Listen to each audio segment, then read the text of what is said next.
করোনায় ১ মাসের ব্যবধানে মৃতের সংখ্যা বেড়ে ৩ গুণ। হার্ড ইমিউনিটিতেও থামছে না সংক্রমণ। টিকার কার্যকারিতা নিয়ে শঙ্কা, নিয়ন্ত্রণে আসার মানসিকতার কারণ মত বিশেষজ্ঞদের। স্বাস্থ্যবিধি মেনেই পুরোদমে চলছে পদ্মা সেতুর কাজ, শেষ হয়েছে ৮৫ ভাগ। বর্ষা শেষে পিচ ঢালাইয়ের লক্ষ্য নিয়ে তৈরি হচ্ছে সড়ক। ২০২২-এর মার্চে খুলে দেওয়ার আশা।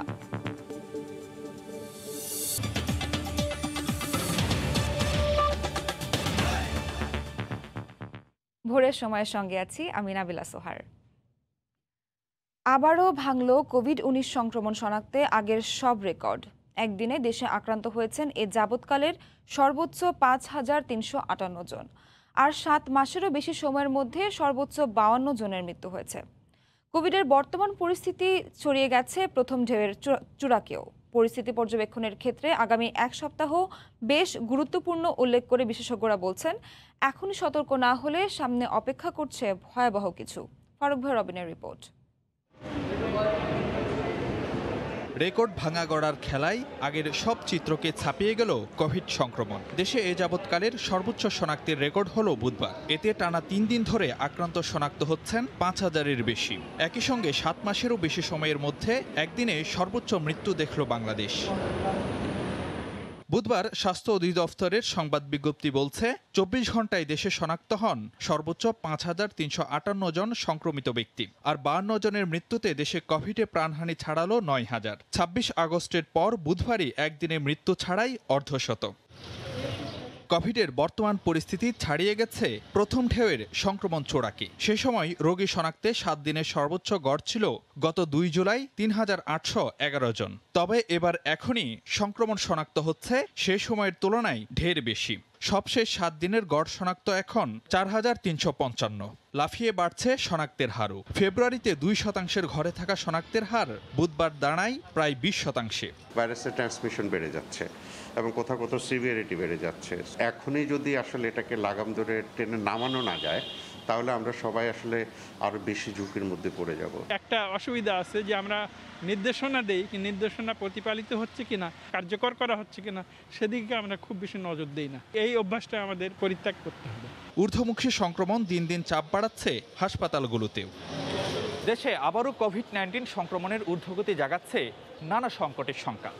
বিশেষজ্ঞরা বলছেন, এই অবস্থায় সাধারণ মানুষকে যেমন মেনে চলতে হবে স্বাস্থ্যবিধি, অন্যদিকে সংক্রমণের হ্রাস টানতে সরকারের বিভিন্ন নির্দেশনাগুলো মানাতে প্রশাসনকেও হতে হবে কঠোর। ফারুক ভাইয়া রবিন, সময় সংবাদ, ঢাকা। গত ১ বছর ধরে দেশের মানুষের শরীরে যে হার্ড ইমিউনিটি তৈরি হয়েছিল করোনার নতুন ভাইরাসে, তা পুরোপুরি অকার্যকর বলে আক্রান্ত ও মৃতের সংখ্যা নিয়ন্ত্রণ করা যাচ্ছে না। এমনকি ভাইরাসের জিন পরিবর্তন হওয়ায় ভ্যাকসিনও কাজে আসবে কিনা তা নিয়ে শঙ্কায় পড়ে গেছেন চিকিৎসা বিজ্ঞানীরা। তারা বলছেন, করোনা মোকাবেলা যারা দায়িত্বপ্রাপ্ত ছিলেন তাদের অতি সফলতা দেখানোর মানসিকতাই নতুন করে ঝুঁকিতে ফেলেছে পুরো দেশকে। মাহমুদ রাকিবের রিপোর্ট। দিন দিন দীর্ঘ থেকে দীর্ঘতর হচ্ছে করোনা পরীক্ষার লাইন। রাজধানীর সরকারি হাসপাতালগুলোর তথ্য বলছে, ফেব্রুয়ারির তুলনায় করোনা টেস্ট করাতে আসা রোগীর সংখ্যা বেড়েছে দ্বিগুণেরও বেশি। ফেব্রুয়ারিতে এই রকমের দিন গেছে 50টা বা 40টা টিকিট বিক্রি হয়েছে, এখন প্রায় 150-র মতো টিকিট বিক্রি হচ্ছে। 1 মাস আগে রুগী আসতো 60 জন 70 জন, এখন রুগী আসতেছে 120 জন। আগে যে পরিমাণ পজিটিভ আসতো তার থেকে 3 গুণ 4 গুণ বেশি বলা যায়। স্বাস্থ্য অধিদপ্তরের তথ্য বলছে, ফেব্রুয়ারির তুলনায় মার্চে দেশে করোনা শনাক্ত বেড়েছে প্রায় 10 গুণ, আর মৃতের সংখ্যা বেড়ে দাঁড়িয়েছে 3 গুণেরও বেশি। জনস্বাস্থ্য বিশেষজ্ঞরা বলছেন, করোনা নিয়ন্ত্রণে চলে এসেছে। শেষ 2-3 মাসে রাষ্ট্রের এমন তৃপ্তির ঢেকুরই জনসাধারণের মধ্যে স্বাস্থ্যবিধি না মানার প্রবণতা তৈরি করেছে। যখন ভ্যাকসিন এসে গেছে, একটা হই হই রই রই ফেলাই দিয়েছে যে আমরা ভ্যাকসিন পেয়ে গেছি, আমাদের এখান থেকে করোনা শেষ, করোনা চলে গেছে। বডি ল্যাঙ্গুয়েজ এটা ছিল। তাহলে এই বডি ল্যাঙ্গুয়েজের কারণে মানুষ সব কিছু ছেড়ে দিয়েছে, খুব কঠিন অবস্থা যাচ্ছে। তাহলে এখন হচ্ছে দরকার অ্যাডমিনিস্ট্রেটিভ অ্যাকশন দরকার। কোভিডের নতুন আচরণের সামনে হার্ড ইমিউনিটিও কোনো কাজে আসবে না জানিয়ে তাদের শঙ্কা, নতুন করোনা যদি দক্ষিণ আফ্রিকার হয়ে থাকে সেক্ষেত্রে ভ্যাকসিনও অকার্যকর হবে। জিনকে চেঞ্জ করে একটা নতুন ভাইরাস হয়েছে, ওই ভাইরাসটা এখন সার্কুলেট করছে। এই জন্য এটা একটা নতুন ভাইরাসের মতো করে ইনফেকশনটা করছে। আগেরটার হার্ড ইমিউনিটি এটা এই ভাইরাসে কাজ করবে না। ওই ভাইরাসের হার্ড ইমিউনিটি ওই ভাইরাসের জন্য আছে, কিন্তু এই ভাইরাসটার জন্য ওই হার্ড ইমিউনিটি কোনো কাজ করছে না। এটা যদি ইউকে ভ্যারিয়েন্ট হয়, সংক্রমণ করার ক্যাপাসিটিটা শতকরা 70 ভাগ বেশি আগেরটার চেয়ে। যেটা সাউথ আফ্রিকান ভ্যারিয়েন্ট, ওইটাতে ভ্যাকসিন কম কাজ করে, শতকরা 15% মাত্র কাজ করে। একেবারে কারফিউর মতো লকডাউন দিয়ে যদি আমি নিয়ন্ত্রণ না করি, মানুষ এভাবে মরতেই থাকবে এবং হসপিটালে না গিয়ে মরে যাবে। কোভিড টেস্ট আরও সহজলভ্য করে আক্রান্তদের আলাদা করতে না পারলে পরিস্থিতির ভয়াবহ অবনতি হতে পারে বলেও শঙ্কা তাদের। মাহমুদ রাকিব, সময় সংবাদ, ঢাকা। করোনা নিয়ন্ত্রণে হাসপাতাল বৃদ্ধি সহ সরকারিভাবে ২৫০০ ও বেসরকারিভাবে ১৫০০ বেড বাড়ানোর সিদ্ধান্ত নিয়েছে সরকার। কোভিডের ভয়াবহতা থেকে দেশকে রক্ষায় সবাইকে সচেতন হওয়ার আহ্বান জানিয়েছেন স্বাস্থ্যমন্ত্রী জাহিদ মালেক। বেসরকারি হাসপাতাল প্রতিনিধিদের সঙ্গে বুধবার সন্ধ্যায় এক ভিডিও কনফারেন্সে একথা বলেন তিনি। বর্তমান সময়ে সাধারণ রোগীর চেয়ে করোনা রোগীদের প্রাধান্য দেওয়ার পরামর্শ দেন স্বাস্থ্যমন্ত্রী। ১-১৫০০ বেড যদি আমরা প্রাইভেট সেক্টরে বাড়াইতে পারি, সরকারিভাবে যদি আমরা ২-২৫০০ বাড়াইতে পারি, তাহলে আরো নতুন করে ৪০০০ বেড এটাকে ব্যবস্থা করতে পারি। ঢাকা শহরে যেখানে হাসপাতালে জায়গা নাই, নিজেরা ক্ষতিগ্রস্ত না হয়ে অন্যান্য যে আশেপাশের জেলাগুলো কাছে আছে সেখানে যে সেবা নিতে পারেন। নন কোভিড রোগী একটু কমাই দিয়া হলেও কোভিড রোগীর দিকে ডাইভার্ট করেন, তাহলে পরে আমি মনে করি আমরা সামাল দিতে পারবো। বেপরোয়া ভাবে আজকে যা যদি চলি, কালকে তার ফল আমাদের ভোগ করতে হবে। টিকা প্রস্তুতকারক প্রতিষ্ঠান ফাইজার ও বায়োএনটেকের দাবি, তাদের তৈরি টিকা ১২ থেকে ১৫ বছর বয়সী শিশুদের করোনা থেকে সুরক্ষা দিতে সক্ষম। ক্লিনিক্যাল ট্রায়ালের ফলাফলে আরও দাবি করা হয় এটি শিশুদের শরীরে অ্যান্টিবডি তৈরি করতে শতভাগ সক্ষম ও সম্পূর্ণ নিরাপদ। যুক্তরাষ্ট্র থেকে লস্কর আল মামুনের রিপোর্ট। ১২ থেকে ১৫ বছর বয়সী ২,২৬০ জন শিশুর উপর করোনার টিকার ক্লিনিক্যাল ট্রায়াল চালানো হয়। এদের মধ্যে ১৮ জনের দেহে করোনা ভাইরাসের উপস্থিতি ছিল। এদের শরীরে পরীক্ষামূলকভাবে টিকার ডোজ প্রয়োগ করা হলেও বাকিদের কোনো টিকা দেওয়া হয়নি। পরবর্তীতে প্রাপ্ত ফলাফলে দেখা গেছে শিশুদের করোনা থেকে রক্ষা এবং শরীরে অ্যান্টিবডি তৈরি করতে ফাইজার ও বায়োএনটেকের টিকা ১০০% সফল। আগামী সপ্তাহেই মার্কিন খাদ্য ও ওষুধ প্রশাসনের কাছে জরুরি ভিত্তিতে টিকা ব্যবহারের অনুমোদনের জন্য আবেদন করা হবে বলে জানিয়েছে ফাইজার। ইতিমধ্যে ১৬ বছর বয়সীদের উপর টিকাটি প্রয়োগের অনুমতি দিয়েছে FDA। তবে ১৬ বছরের কম বয়সী শিশুদের উপর চালানো ক্লিনিক্যাল ট্রায়ালের ফলাফল এবারই প্রথম প্রকাশ পেয়েছে। যুক্তরাষ্ট্রের আসন্ন শিক্ষাবর্ষ শুরু হওয়ার আগেই ১২ থেকে ১৫ বছর বয়সী শিশুদের টিকাদান শুরুর আশা করছে ফাইজার। এদিকে আরেক টিকা প্রস্তুতকারক প্রতিষ্ঠান মডার্নার ১২ থেকে ১৭ বছর বয়সীদের টিকা ট্রায়ালের ফলাফলও এবছরের মাঝামাঝি পাওয়া যেতে পারে বলে জানা গেছে। লস্কর আল মামুন, সময় সংবাদ, যুক্তরাষ্ট্র। মালয়েশিয়া আবারও বাড়তে শুরু করেছে করোনায় আক্রান্ত ও মৃতের সংখ্যা। সে সাথে নতুন করে আবারও 2 সপ্তাহের জন্য চলাচলের নিষেধাজ্ঞা জারি করেছে দেশটির সরকার। এমন পরিস্থিতিতে শঙ্কায় রয়েছেন প্রবাসীরা। মালয়েশিয়ায় করোনা পরিস্থিতির খবর জানাতে কুয়ালালামপুরে আছেন সহকর্মী আব্দুল কাদের। সরাসরি চলে যাচ্ছে তার কাছে। কাদের,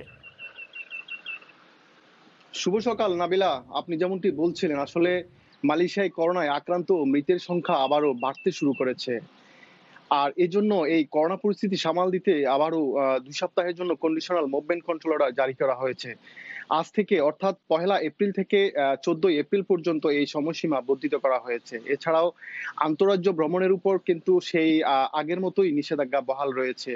আর এই চলাচলে বিধিনিষেধ থাকার কারণে বিভিন্ন রাজ্যে যাদের ব্যবসা প্রতিষ্ঠান রয়েছে, বিশেষ করে প্রবাসী বাংলাদেশিদের যে ব্যবসা প্রতিষ্ঠানগুলো রয়েছে, তারা অনেকটাই এখন লোকসানে রয়েছে। তবে এই বিধিনিষেধের মধ্যেও আজ থেকে সরকারি এবং বেসরকারি বিভিন্ন প্রাইভেট সেক্টরগুলো শতভাগ চালু করেছে মালয়েশিয়া সরকার। অন্যদিকে গত 24 ঘন্টায় আক্রান্তের যে রেকর্ডটি হয়েছে তা হিসাব করে দেখা যায় যে গত 24 দিনের তুলনায় কিন্তু অনেক বেশি। আমি যদি গত 24 ঘন্টার কথা আপনাকে বলি, তাহলে দেখা যায় গত 24 ঘন্টায় মালয়েশিয়ায় করোনায় আক্রান্ত হয়েছে 1482 জন এবং মৃত্যু হয়েছে 7 জনের। তো আরেকটি বিষয় বলে রাখতে চাই নাবিলা আপনাকে, স্বাস্থ্য বিভাগ থেকে আমরা যেটি জানতে পেরেছি সেটি হলো ইতিমধ্যে প্রায় 4.5 লাখ মানুষকে প্রথম ডোজের টিকা প্রদান করা হয়েছে এবং দ্বিতীয় ডোজের টিকা নিয়েছে প্রায় 1,30,000-এরও বেশি মানুষ। তবে এখন এই টিকা প্রদান করা হচ্ছে শুধুমাত্র স্থানীয় এখানে যে নাগরিকরা রয়েছে তাদের মধ্যে। অন্যদিকে মালয়েশিয়ায় এ পর্যন্ত প্রায় 7 মিলিয়নেরও বেশি মানুষ টিকা নেওয়ার জন্য রেজিস্ট্রেশন সম্পন্ন করেছে। নাবিলা, তবে ধীরে ধীরে এই ধীরগতির এই টিকা কার্যক্রম অনেকেই আশাহত রয়েছেন, বিশেষ করে যারা বিদেশি নাগরিক রয়েছে তারা লম্বা সময়ের পর টিকা পাবে বলে জেনে কিছুটা শঙ্কায় রয়েছে। তবে মালয়েশিয়া সরকারের দেয়া এসওপি মেনে প্রবাসীরা কিন্তু এখন অনেকটাই স্বাভাবিকভাবে জীবনযাপন করছে। নাবিল, আপনার মাধ্যমে দর্শকদের আরেকটি বিষয়ে জানিয়ে রাখতে চাই, সেটি হলো করোনাকালীন সময়ে বাংলাদেশ সহ অন্যান্য দেশের যে বিদেশি কর্মীরা দেশের ছুটিতে গিয়ে আটকা পড়েছে, সেই সব কর্মীরা পুনরায় মালয়েশিয়ায় প্রবেশ করতে চাইলে তাদের নিয়োগকর্তারা যদি অভিবাসন বিভাগের মাই ট্রাভেল পাস নামের যে আবেদন প্রক্রিয়াটি রয়েছে সেটির মাধ্যমে আবেদনের প্রেক্ষিতে কিন্তু তারা চাইলে মালয়েশিয়ায় প্রবেশ করতে পারবে, এবং আমরা দেখেছি অনেকেই ইতিমধ্যে এই প্রক্রিয়ায় কিন্তু মালয়েশিয়ায় এসে পৌঁছেছে।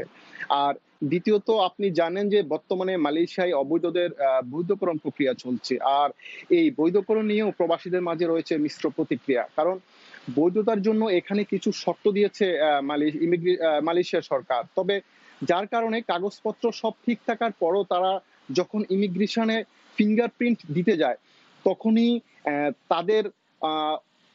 তাদের অনেকেই লাল সিল দিয়ে কালো তালিকাভুক্ত করে স্বদেশে ফিরে যাওয়ার জন্য প্রয়োজনীয় ব্যবস্থা গ্রহণ করছে ইমিগ্রেশন বিভাগ। আর এই কারণে অনেক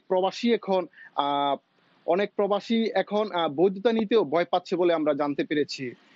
এরই মধ্যে অনেক প্রবাসী বাংলাদেশির সাথে আমার কথা হয়েছে, তারা যেমনটি বলেছেন আসলে তারা চায় বাংলাদেশ সরকার যদি এই বিষয়গুলো নিয়ে মালয়েশিয়া সরকারের ঊর্ধ্বতন কর্মকর্তাদের সাথে বৈঠক করে এটির একটি মীমাংসা করে, তাহলেই প্রবাসীরা উপকৃত হবে।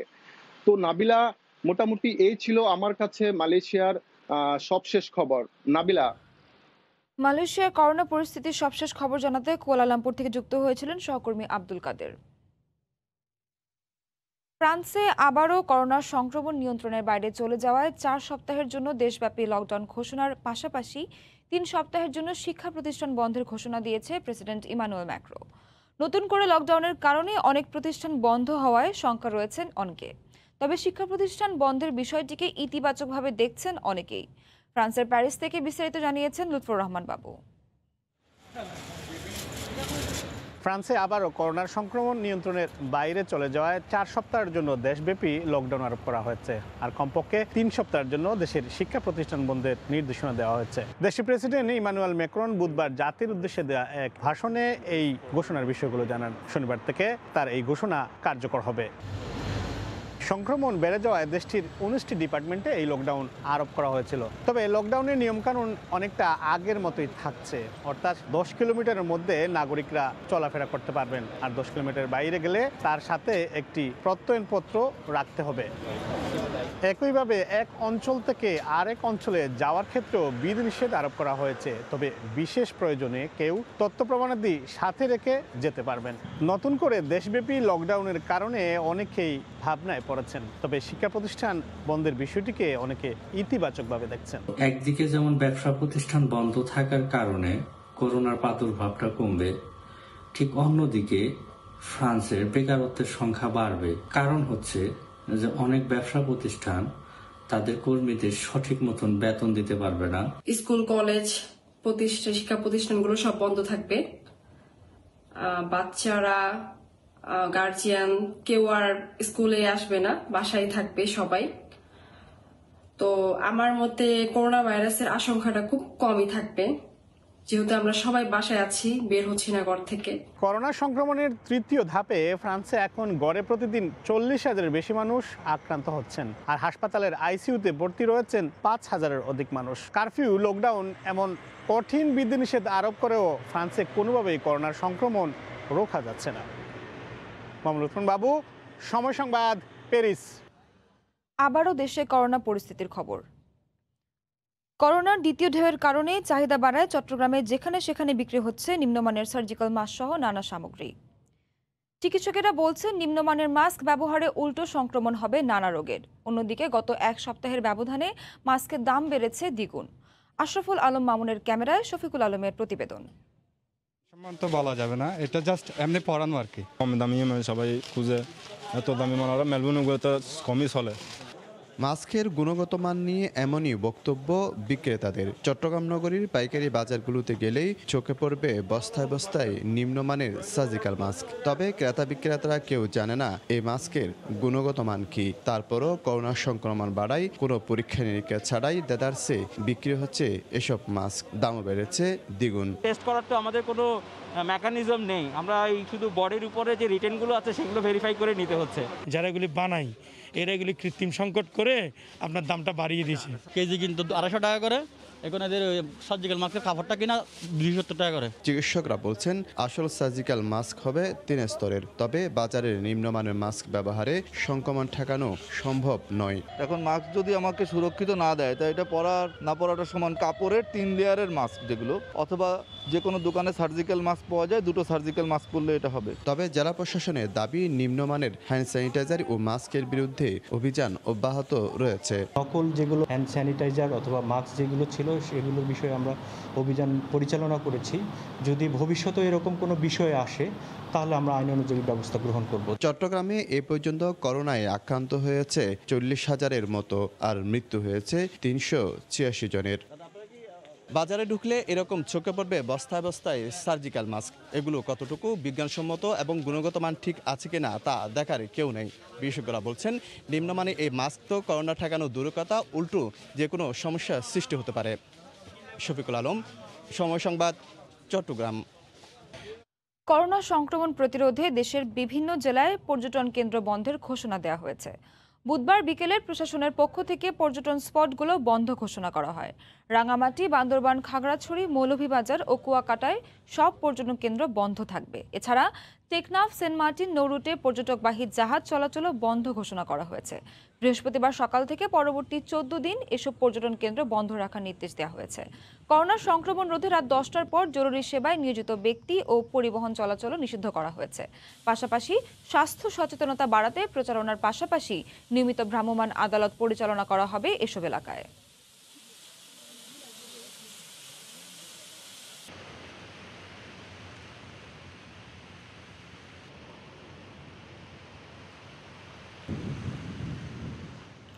করোনা সংক্রমণ বেড়ে যাওয়ায় গণপরিবহনে অর্ধেক সিট ফাঁকা রেখে 60% ভাড়া বাড়ানোর প্রথম দিনেই মানা হয়নি নির্দেশনা। বুধবার সকাল থেকে নিয়ম না মেনে যেমন বাসের প্রতিটি সিটে বসানো হয়েছে যাত্রী, তেমনি নিজেদের দাবি অনুযায়ী যাত্রীদের কাছ থেকে নেওয়া হয়েছে বাড়তি ভাড়া। আবার যেসব বাস অর্ধেক যাত্রী পরিবহন করেছে সে সব রুটের যাত্রীদের বাসের জন্য দাঁড়িয়ে থাকতে হয় ঘন্টার পর ঘন্টা। গণপরিবহনে যাত্রী পরিবহনের নতুন নিয়মের প্রথম দিনেই নিয়ম লঙ্ঘনের প্রতিযোগিতায় এগিয়ে ছিল নিয়ম বানানো সরকারি সংস্থাই। সংক্রমণ ভীতি আর শঙ্কা থাকলেও এক্ষেত্রে নিরুপায় যাত্রীরা। করোনার সংক্রমণ রোধে সরকারি সিদ্ধান্ত অনুযায়ী প্রতিটি যাত্রীবাহী বাসে একটি করে আসন ফাঁকা রেখে যাত্রী পরিবহনের কথা ছিল, কিন্তু রাজধানীতে চলাচলকারী সরকারি পরিবহনগুলোতে দেখা গেল সম্পূর্ণ উল্টো চিত্র। স্টাফ বাস এটা কিন্তু নিয়ম ছিল তো আজকে একজন করে প্রতি সিটে বসা করে হইলে প্রশাসন তো আমাদেরকে আরেকটা বাস দিতে হবে। ঝুঁকিপূর্ণ মনে হচ্ছে? হ্যাঁ, অবশ্যই আমাদের কাছে এটা ঝুঁকিপূর্ণ। নিয়ম ভাঙার ক্ষেত্রে এর পরের অবস্থান দখল করে সরকারি পরিবহন পুল বিআরটিসি। আসন ফাঁকা তো দূরের কথা, অধিকাংশ বিআরটিসি বাস নির্ধারিত সিটের বাইরে যাত্রী পরিবহন করে দাঁড় করিয়ে। পাশাপাশি চোখে পড়ে সরকার নির্ধারিত ভাড়ার থেকেও কয়েক গুণ অতিরিক্ত ভাড়া আদায়ের চিত্র। যাত্রীদের অভিযোগ 60% জায়গায় অনেক বাস ভাড়া নিচ্ছে 100%-এর উপরে। আপনি তো সব ডাবল ভাড়া নিচ্ছেন? না, আমি ডাবল ভাড়া নিই না, সব ডাবল ভাড়া নিচ্ছে, আমার কাছ থেকে ডাবল ভাড়া নিচ্ছে। যেখানে সরকার 60% বলা হয়েছে সেখানে 100% তাও কোনো বাস নাই। অন্যদিকে সরকারি সিদ্ধান্ত মেনে কিছু বাসে আসন ফাঁকা রাখার প্রভাব ছিল সড়কে। ঘন্টার পর ঘন্টা সড়কে দাঁড়িয়ে থেকেও কাঙ্ক্ষিত বাসে উঠতে পারেননি অনেকে। মানুষের ক্ষোভ, বিরক্তি আর ভোগান্তি ছিল চরমে। স্বাভাবিক টাইমও মানুষ দাঁড়ায় যায়, আর সেখানে হঠাৎ করে এটা করাতে আমি 4টা গাড়িতে উঠতেই পারি নাই। ট্রান্সপোর্ট দিতে হবে অথবা স্টাফদের হোমওয়ার্ক মানে বাসায় যে কাজ করবে এই ব্যবস্থা করে দিতে হবে। এদিকে স্বাস্থ্য সুরক্ষায় গণপরিবহনে হ্যান্ড স্যানিটাইজার ব্যবহারের নির্দেশনা থাকলেও গুরুত্বপূর্ণ বিষয়টি ছিল চরম উপেক্ষিত। স্যানিটাইজারটা কোথায় আপনার গাড়ি? এটা অফিস দেয় নাই। এর আগে দেশে করোনা সংক্রমণের প্রথম পর্যায়ে গত বছরের 1 জুন গণপরিবহনে অর্ধেক আসন ফাঁকা ও 60% ভাড়া বাড়ায় সরকার। তখনও নানা ভোগান্তিতে পড়তে হয় গণমানুষকে। রাশেদ বাপ্পি, সময় সংবাদ, ঢাকা। এদিকে আজ থেকে নৌযানে অর্ধেক যাত্রী পরিবহনের সিদ্ধান্ত হয়েছে। গতকাল দুপুরে সচিবালয়ে আন্তঃমন্ত্রণালয়ে বৈঠকে এই সিদ্ধান্ত হয়, তবে ভাড়া বাড়ানো হবে কিনা তা কালই জানা যাবে। কিন্তু বুধবারও বিভিন্ন রুটের লঞ্চে গাদাগাদি করে যাত্রী নেওয়া হয়। করোনার দ্বিতীয় ঢেউ মোকাবেলায় নতুন করে 18টি নির্দেশনার কোনোটি কার্যকর হচ্ছে না চাঁদপুরে। স্বাভাবিক সময়ের মতোই অতিরিক্ত যাত্রী নিয়ে চলাচল করছে যাত্রীবাহী লঞ্চগুলো। এছাড়া নির্ধারিত আসনগুলো ছাড়াও ডেকে বাড়তি যাত্রী পরিবহন করতে দেখা গেছে। এ সময় যাত্রীদের কাউকেই স্বাস্থ্যবিধি মেনে চলতে দেখা যায়নি। এই অবস্থায় আজ থেকে নৌযানে অর্ধেক যাত্রী তোলার সিদ্ধান্ত নিয়েছে মন্ত্রণালয়।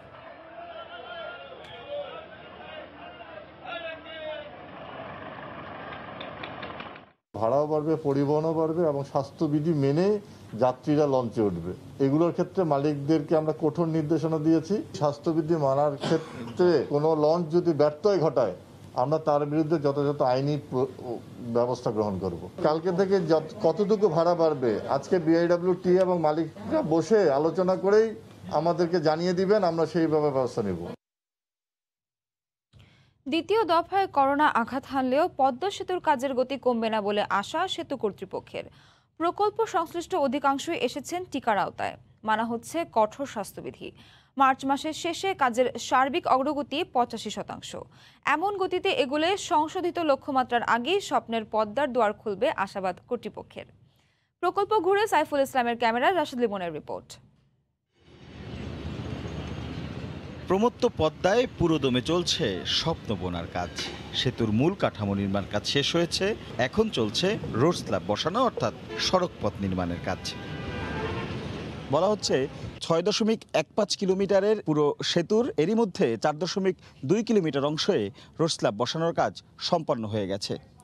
এই 4 নম্বর পিলার থেকে সামনে 7 নম্বর স্প্যান পর্যন্ত এই অংশটুকুতেই এখন পর্যন্ত রোড স্ল্যাব বসানোর কাজ বাকি রয়েছে। এছাড়াও 23, 24 ও 25 নম্বর স্প্যানের উপর রোড স্ল্যাব বসানোর কাজ এখনো বাকি। স্ল্যাব বসানোর কাজ শেষ হলেই এর উপরে প্রথমে বসানো হবে বিশেষ এক আস্তরণ। এরপর 4 ইঞ্চি পিচ ঢালাই হলেই শেষ হবে সড়ক পথের পুরো কাজ। আবার সংক্রমণ বাড়লেও থেমে নেই গতি। কঠোর স্বাস্থ্যবিধি মেনেই 3 শিফটে কাজ চলছে। পদ্মা সেতুর কাজে নিয়োজিত প্রকৌশলী, শ্রমিক সহ সবাইকে আনা হয়েছে টিকা নিবন্ধনের আওতায়। মাস্ক পরে সবসময় কাজ করি, আবার সবসময় হাউসের ভিতরেই থাকি। আর করোনায় এমন কোনো সমস্যা নাই, কাজ খুব দ্রুত কাজ চলছে। করোনা নিয়ে কোনো ঝামেলা নেই, কারণ প্রত্যেকেই ভ্যাকসিন নিয়েছে। এ দফায় প্রস্তুতি ভালো থাকায় এখনই কাজের গতি কমানোর পরিকল্পনা নেই, জানিয়েছেন সেতু সচিব। করোনার এখন দ্বিতীয় ধাপ বাংলাদেশে আসা সত্ত্বেও আমাদের কাজের গতি আমরা আগের মতোই রেখেছি, এটা অব্যাহত আছে এবং সেই প্রস্তুতি আমাদের ওখানে হাসপাতালগুলোতে আমরা এটা রেখেছি। প্রকল্পের ব্রিজের অংশের এরই মধ্যে 93% কাজ শেষ। নদী শাসন হয়েছে 82% আর সার্বিক অগ্রগতি 85%। রিভাইজ টার্গেটে আসছে বছরের জুনের কথা থাকলেও সেতু কর্তৃপক্ষ বলছে 2022 সালের মার্চেই খুলে দেওয়া হতে পারে পদ্মা সেতু। মূল কাজের জন্য আমাদের 2022 সালের জুন পর্যন্ত সময় আমরা পেয়েছি। আমরা তো টার্গেট করেছি মার্চেই সেতুটা চালু করা। শতভাগ নিজস্ব অর্থায়নে 30,000 কোটি টাকা ব্যয়ে তৈরি হচ্ছে দেশের দীর্ঘতম পদ্মা সেতু। রাশেদ লিমন, সময় সংবাদ, মুন্সিগঞ্জ। জাপানের ওবে থেকে মোংলা বন্দরে এসে পৌঁছেছে দেশের প্রথম মেট্রো রেলের কোচ। বুধবার দুপুরে মোংলায় নোঙর করে কোচবাহী জাহাজটি আজ খালাস শেষে নৌপথে রওনা দিয়ে 1 সপ্তাহের মধ্যে পৌঁছাবে দিয়াবাড়ি মেট্রো রেলের ডিপোতে। এরপরই শুরু হবে ট্রায়াল রানের কাজ। অবশেষে নোঙর করল সেই কাঙ্ক্ষিত জাহাজ। বাংলাদেশে এসে পৌঁছেছে মেট্রো রেলের প্রথম কোচ। 4 মার্চ জাপানের ওবে বন্দর থেকে রওনা দেয় কোচবাহী জাহাজটি। নির্মাতা প্রতিষ্ঠান কাওয়াসাকির তত্ত্বাবধানে 27 দিন বাদে এসে পৌঁছায় মোংলায়। পরিবহনের দায়িত্ব থাকা প্রতিষ্ঠানটি বলছে বৃহস্পতিবারের মধ্যে খালাস শেষে তা রওনা দেবে ঢাকার উদ্দেশ্যে। পৌঁছে দেওয়া হবে দিয়াবাড়ির ডিপোতে। যারা তৈরি করছে এই বগি এবং যারা বাংলাদেশকে সাপ্লাই দিচ্ছে তারাই আছে, তাদের টেকনিক্যাল লোকজন আছে, এদের উপস্থিতিতে এগুলো নামানো হবে এবং জাহাজের ক্রেন ব্যবহারের মাধ্যমে নামানো হবে। একই প্রক্রিয়ায় আসতে থাকবে পরবর্তী কোচগুলো। আমরা এবারে এনশিয়ান স্টিমশিপ কোম্পানি লিমিটেড, আমরা এর এজেন্ট ক্যারিয়ার। ইনশাল্লাহ অল টুগেদার 144টা রেলওয়ে কোচ আসবে এবং 2022 সালের ভিতরে কমপ্লিট হবে। প্রতি জাহাজে 6 থেকে 8টা আসবে, হাইয়েস্ট 8টা, 6টা মিনিমাম। মোট 24টা জাহাজ হবে। প্রথম কোচ আসার পরই ট্রায়াল রানের আনুষ্ঠানিকতা শুরুর কথা জানিয়েছিল কর্তৃপক্ষ। ইতিমধ্যে জাপানে মেট্রো রেলের 1 দফা ট্রায়াল করেছে প্রস্তুতকারক প্রতিষ্ঠান। রাশেদ লিমন, সময় সংবাদ। হেফাজতে ইসলামের নিজস্ব তহবিলের লাখ লাখ টাকা নিয়ে অনিয়মের অভিযোগ উঠেছে বর্তমান নেতৃত্বের বিরুদ্ধে। 2013 সাল থেকে গত 8 বছরে বিভিন্ন মাধ্যমে প্রচুর অনুদান আসলেও এর কোনো হিসাব নেই বলে অভিযোগ উঠেছে। এ নিয়ে হেফাজত নেতাদের মধ্যেও অসন্তোষ দেখা দিয়েছে। সাবেক যুগ্ম মহাসচিব ও হেফাজতের অডিটর মাওলানা সলিমুল্লাহর একটি ভিডিও সামাজিক যোগাযোগ মাধ্যমে ভাইরাল হওয়ার পর আর্থিক অনিয়মের বিষয়টি আলোচনায় আসে। সমালোচনা যেন পিছু ছাড়ছে না কওমি মাদ্রাসা ভিত্তিক সংগঠন হেফাজতে ইসলামের। দেশের বিভিন্ন স্থানে বিনা উস্কানিতে সংঘাত সৃষ্টির পর এবার বর্তমান নেতৃত্বের বিরুদ্ধে অভিযোগ উঠেছে সংগঠনের তহবিল তসরুপের। গত 7 বছর ধরে বিভিন্ন স্থান থেকে আসা আর্থিক সহায়তার কোনো হিসাবই নেই। সদ্য প্রয়াত সংগঠনটির প্রধান আল্লামা আহমদ শফি অন্তত 5 বার কমিটি গঠন করেও সংগঠনের কোনো হিসাব বের করতে পারেননি। বারবারই বর্তমান আমির এবং তৎকালীন মহাসচিব জুনায়েদ বাবুনগরী কৌশলে কমিটিগুলো ভেঙে দিতেন বলে অভিযোগ উঠেছে। এ নিয়ে সাম্প্রতিক সময়ে হেফাজত ইসলামের সাবেক যুগ্ম মহাসচিব ও সংগঠনের অডিটর মাওলানার একটি ভিডিও সামাজিক যোগাযোগ মাধ্যমে ভাইরাল হয়েছে। 20 লক্ষ নিয়ে আমার চিকিৎসা বাবদ দিই, এই 20 লক্ষ নিয়ে এই পর্যন্ত দিও না, ইয়ার হিসাব আসে না। আল্লামা শাইখুল ইসলাম আহমদ শফি রহমতুল্লাহ আলাইহি 50 লক্ষ নিয়ে যে ক্যাশ দিই, এই ক্যাশই কি খানা খাতার ভিতরে জমাই না।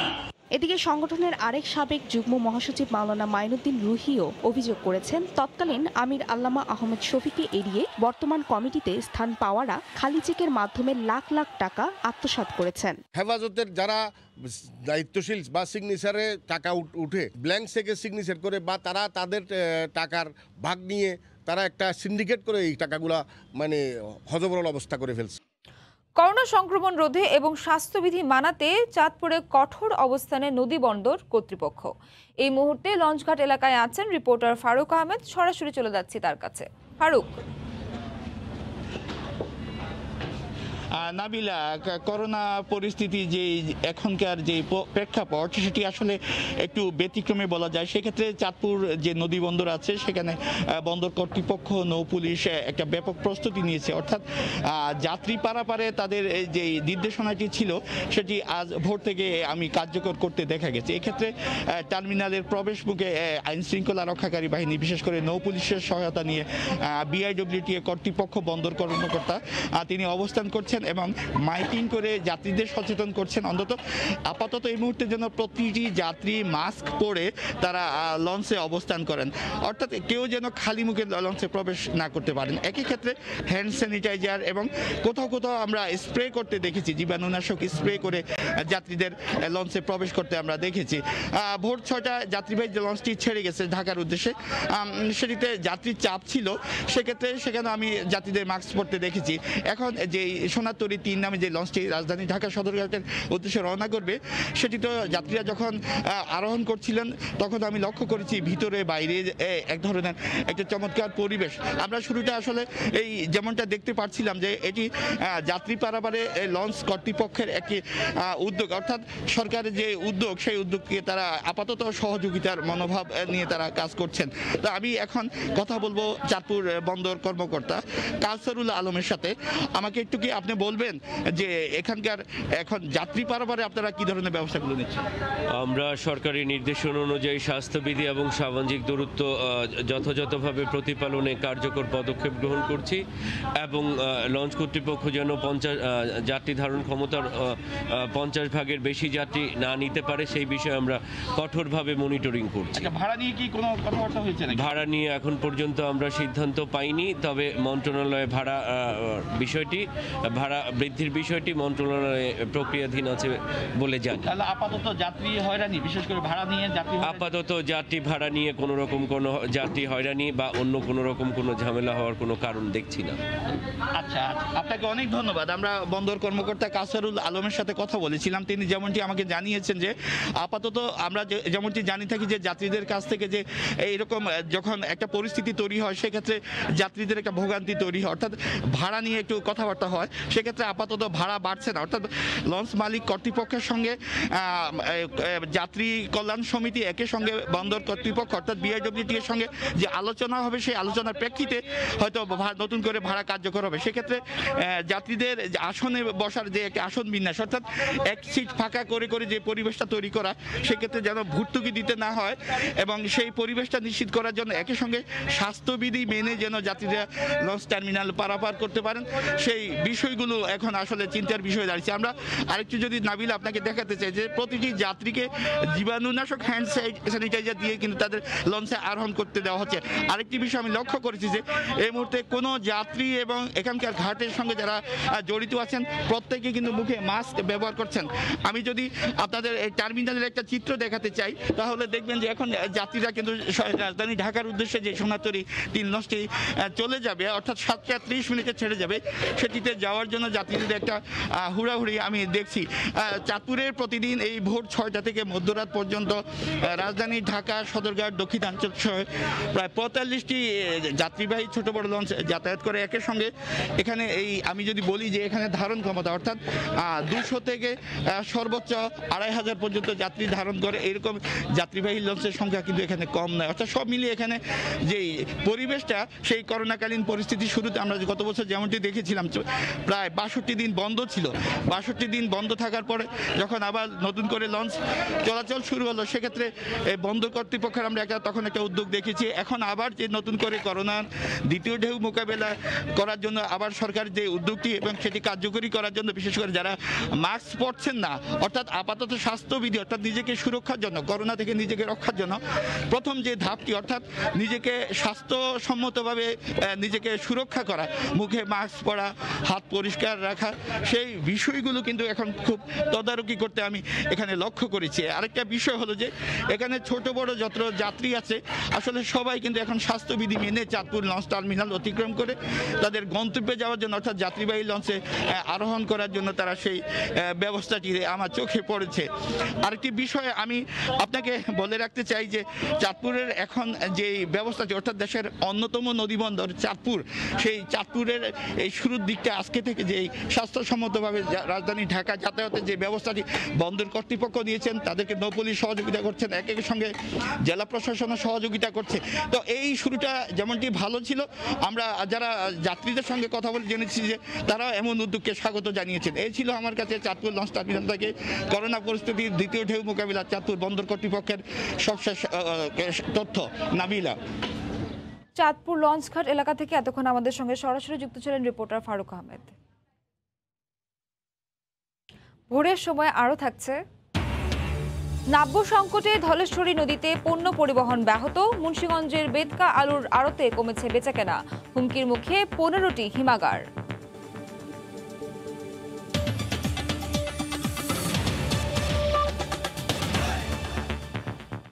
করোনা পরিস্থিতিতে সরকারি নির্দেশনা অনুযায়ী অর্ধেক জনবল নিয়ে সব সরকারি ও বেসরকারি প্রতিষ্ঠানকে কাজ করতে হবে জানিয়ে জনপ্রশাসন প্রতিমন্ত্রী ফরহাদ হোসেন বলেছেন, আগামী 2-1 দিনের মধ্যে সব প্রতিষ্ঠানই তা কার্যকর করবে। বুধবার দুপুরে সচিবালয়ে এই কথা জানান তিনি। 18 দফা বাস্তবায়ন করতে গিয়ে বেসরকারি প্রতিষ্ঠানে কোনো নীতি লঙ্ঘন হলে সরকার সে ব্যাপারে সতর্ক থাকবে বলেও জানান প্রতিমন্ত্রী।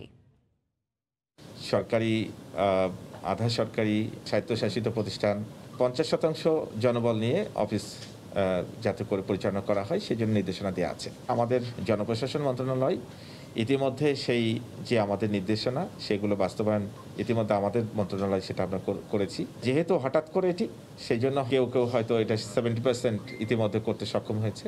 আশা করি যে 2-1 দিনের মধ্যে আমাদের যে জনবলের অর্ধেক সেখানে থাকবে এবং কর্মকাণ্ডগুলো করবে। এদিকে অর্ধেক জনবল নিয়ে পোশাক কারখানা চালানোর কোনো সুযোগ নেই বলে সাফ জানিয়ে দিয়েছেন বাণিজ্য মন্ত্রী টিপু মুনশি। গতকাল সকালে রাজধানীর উত্তরখানে একটি টেক্সটাইল কারখানা উদ্বোধন করে মন্ত্রী বলেন, স্বাস্থ্যবিধি মেনেই চলবে কার্যক্রম। শ্রমঘন ইন্ডাস্ট্রিজ, গার্মেন্ট ফ্যাক্টরিগুলো তারা স্বাস্থ্যবিধি মেনে তারা ফ্যাক্টরি চালাবেন, সেফ ডিস্টেন্স মেনটেন করবেন। গার্মেন্টস ক্ষেত্রে 50 ভাগ নয়, কিন্তু যে সেফ ডিস্টেন্স মেনটেন করা সম্ভব সেটা স্প্রেড করে তারা ব্যবস্থা নেবে যাতে করে স্বাস্থ্যবিধিটা রক্ষা করা যায়। গতবারের ব্যাপারটা ছিল একেবারেই নূতন, সেই সময় আমাদের কিছু অভিজ্ঞতা সঞ্চয় হয়েছে, কিছু সমস্যা হয়েছে, কিন্তু গত 1 বছরে তো আমাদের অনেক অভিজ্ঞতা হয়েছে। ভোলায় স্বাস্থ্যবিধি অমান্য ও মাস্ক না পরায় 31 জনকে 7,100 টাকা জরিমানা করেছেন ভ্রাম্যমাণ আদালত। এ সময় মাস্ক না পরায় নির্বাহী ম্যাজিস্ট্রেট 10 জনকে 2,100 টাকা জরিমানা করেন। একই সময়ে অপর একটি ভ্রাম্যমাণ আদালত আরও 21 জনকে 5,000 টাকা জরিমানা করেন। দেশে করোনা সংক্রমণ বাড়ায় সরকারের 18 দফা মেনে চলার আহ্বান জানানো হয়। পরে 2 শতাধিক মাস্ক বিতরণ করা হয় পথচারীদের মাঝে।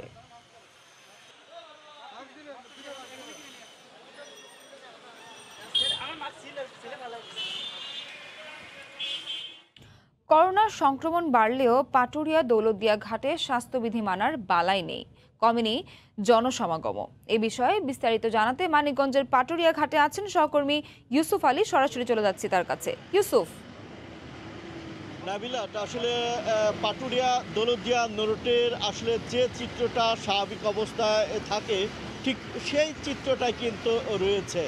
কারণ স্বাস্থ্যবিধির কথা যদি বলি সেটা হচ্ছে একদম যে মানুষগুলো রয়েছে তার মধ্যে 20% শুধু মাস্ক ব্যবহার করছে। তাছাড়াও পাটুরিয়া দৌলতদিয়া রোড দিয়ে যে যাত্রীটা আসলে যানবাহনগুলো পার হচ্ছে প্রত্যেকটি আসলে গণপরিবহনে আমি দেখেছি ভোর থেকেই তারা কিন্তু যে অর্ধেক যাত্রী নিয়ে গন্তব্যে যাওয়ার কথা সেক্ষেত্রে কিন্তু আসলে প্রত্যেকটা সিটে 2 জন করে যাত্রী নিয়ে কিন্তু রীতিমতো যাচ্ছে।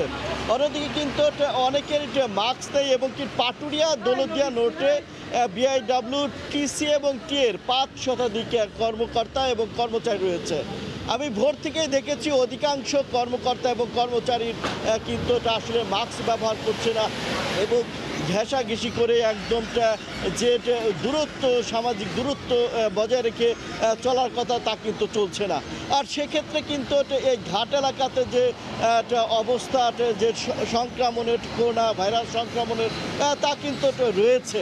অন্যদিকে কিন্তু এই ঘাট দিয়ে কিন্তু আসলে রাষ্ট্রের বা দেশের অধিকাংশ লোক চলাচল করে, কিন্তু সেই ক্ষেত্রে সবচাইতে যে সংক্রমণের একটি জায়গা তা কিন্তু ঘাট এলাকায় থেকেই যায়। তো ভোর থেকে যদিও যাত্রীর সংখ্যা একটু কম রয়েছে, তো বেলা বাড়ার সাথে সাথে বৃদ্ধি পাচ্ছে, কিন্তু ভাইরাস সংক্রমণের যে অবস্থা তা কিন্তু সৃষ্টি হচ্ছে। আজকের থেকে কিন্তু নৌ মন্ত্রণালয়ের পক্ষ থেকে যে নির্দেশনা রয়েছে সে নির্দেশনা আমি যদি বলি তাহলে একটু এই পাটুরিয়া দৌলতদিয়া রোডে মানা হচ্ছে না। যে অন্যদিকে যদি বলি যে পরিবহনের যে নির্দেশনা তাও মানা হচ্ছে না। সব কিছু মিলিয়ে যে একটা মানে ভাইরাস সংক্রমণের যে অরাজকতা বা স্বাস্থ্যবিধি না মানার যে প্রবণতা তা কিন্তু এই এলাকাতে রয়েছে। তো অন্যদিকে যদি বলি একদম মানিকগঞ্জের অংশটুকু যে মহাসড়ক রয়েছে সেখানে কিন্তু একই অবস্থা বিরাজ করছে।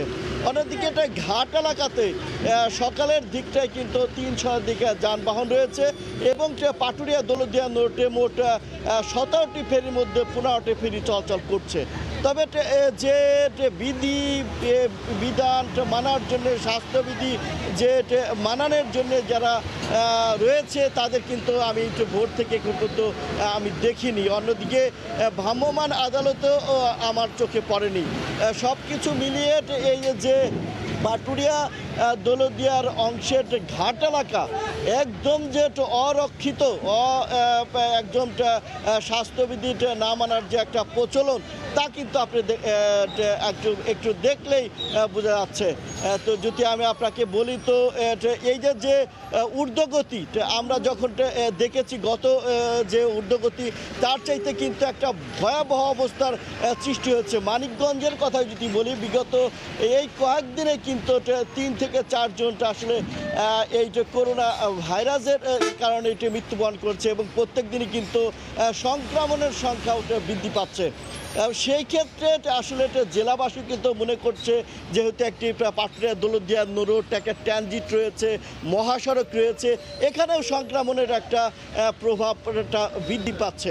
অন্যদিকে কিন্তু আসলে যে আসলে স্বাস্থ্যবিধি মানানোর জন্য যারা কর্তৃপক্ষ রয়েছে তাদের কথা যদি বলি, জেলা প্রশাসনের পক্ষ থেকে ভ্রাম্যমাণ আদালত পরিচালনা করা হচ্ছে, মাস্ক তাদের দেওয়া হচ্ছে, কিন্তু সেটা কিন্তু একদম যেখানে যেখানে প্রয়োগ করা প্রয়োজন অর্থাৎ ঘাট এলাকায়, মহাসড়ক, সেখানে কিন্তু তাদের ওই রকম দৃষ্টান্তমূলক দেখা যাচ্ছে না। অন্যদিকে আমি যদি বলি মহাসড়কে গতকালকে কিন্তু অভিযান চালিয়েছে, সেক্ষেত্রে 3500 টাকা জরিমানা করা হয়েছে, কিন্তু যেটা যথাযথ বলে আসলে মনে করছে না আসলে জেলাবাসী। এই ছিল আসলে পাটুরিয়া ঘাট থেকে আমার কাছে সর্বশেষ খবর। নাবিলা, মানিকগঞ্জের পাটুরিয়া ঘাট থেকে এতক্ষণ আমাদের সঙ্গে সরাসরি যুক্ত ছিলেন সহকর্মী ইউসুফ আলী। ভোগ্যপণ্য ও মেগা প্রকল্পের যন্ত্রপাতি আমদানির পরিমাণ বাড়ার পাশাপাশি নানামুখী জটিলতায় চট্টগ্রাম বন্দরে বাল্ক পণ্যবাহী ও কার্গো জাহাজের জট সৃষ্টি হয়েছে। এক একটি কার্গো জাহাজের বন্দরের বার্থিং পেতে সময় লাগছে 15 থেকে 18 দিন। সে তুলনায় কন্টেনারবাহী জাহাজগুলো 2 থেকে 3 দিনের মধ্যে বার্থিং পেয়ে যাচ্ছে। এই অবস্থায় শিপিং এজেন্টদের অভিযোগ লাখ লাখ মার্কিন ডলার জরিমানা গুনতে হচ্ছে তাদের। বিস্তারিত জানাচ্ছেন কমল দে। বন্দরের বহির্নোঙরে বর্তমানে 157টি জাহাজের অবস্থান। এর মধ্যে পণ্য খালাসের জন্য বন্দরের জেটিতে বার্থিং অপেক্ষা রয়েছে অন্তত 60টি জাহাজ। এর মধ্যে 13টি কন্টেনারবাহী জাহাজ বাদে বাকিগুলো বাল্ক পণ্যবাহী।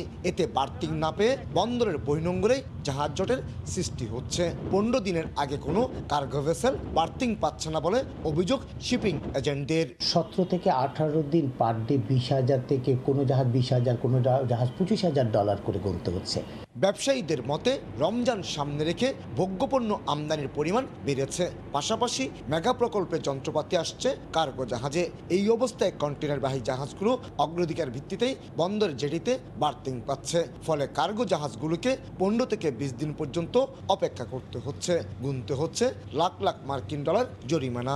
এটার জন্য জাহাজ কোম্পানি সরাসরি ক্ষতিগ্রস্ত হচ্ছে এবং সাথে সাথে এটা গিয়ে পড়বে ভোক্তার উপর। এই ক্ষেত্রে ক্ষতি ধরতে গেলে ভোক্তার, দেশের এবং শিপিং কোম্পানি। বন্দর কর্মকর্তাদের দাবি, সিঙ্গাপুর সহ বড় বড় বন্দরগুলোতে জাহাজ জট সৃষ্টি হয়, তার প্রভাব পড়ছে চট্টগ্রাম বন্দরে। জটের বিষয় যদি দেখেন তাহলে পেছনের দিকে যদি যান, সিঙ্গাপুর অথবা অন্যান্য জায়গায় বিশাল ধরনের জট হচ্ছে এবং এই জটটা ফিরে এসে আমাদের এখানেও হচ্ছে এবং সবাই একসাথে আসছে এবং এর সাথে যুক্ত হচ্ছে আমাদের রোজা এবং ঈদের পণ্য সামনে, এই পণ্যেরও একটা চাপ আছে। বর্তমানে বন্দরের বহির্নোঙরে 43টি এবং প্রধান জেটির 13টিতে পণ্য খালাস চলছে। জট কাটাতে জাহাজ মেরামতের 2টি ডক ইয়ার্ডে বাল্ক পণ্যবাহী জাহাজ বেরানোর সিদ্ধান্ত নিয়েছে চট্টগ্রাম বন্দর কর্তৃপক্ষ। কমল দে, সময় সংবাদ, চট্টগ্রাম। সাতক্ষীরার আশাশুনির খোলপেটুয়া নদীর জোয়ারের পানির তোড়ে আবারও বাঁধ ভেঙে প্লাবিত হয়েছে 4টি গ্রাম। ভেসে গেছে তাদের আয়ের প্রধান উৎস চিংড়ি ঘের। বরাদ্দের পরও মূল বাঁধে ঠিকাদার প্রতিষ্ঠান কাজ না করায় আবারও ভাঙনের কবলে পড়েছে বলে অভিযোগ স্থানীয়দের। বাঁধ মেরামতে দ্রুত পদক্ষেপ নেওয়ার আশ্বাস দিয়েছে পানি উন্নয়ন বোর্ড।